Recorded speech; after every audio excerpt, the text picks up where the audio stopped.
This is the starting setup I'm, starting with. It's the default setup we used throughout the course. It's the Webpack Simple template installed with the Vue CLI, and I haven't added it much.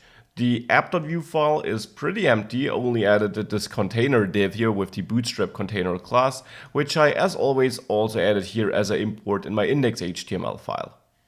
The main.js file is pretty much untouched, so you can simply install the Webpack Simple template and should get the same result.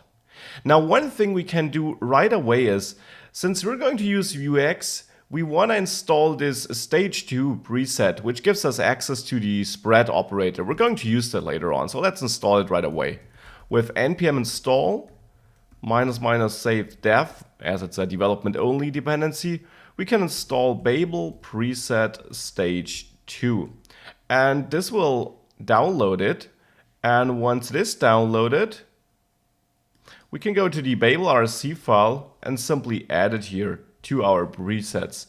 So here I want to add it to this array of presets, the stage 2 preset. This again unlocks this spread operator. Well, besides that, we got everything we need. And with that, let's first think about how should our application be laid out. If you recall the app from the last video, the app we're going to build, we had a header. So that certainly makes up for a good separate component.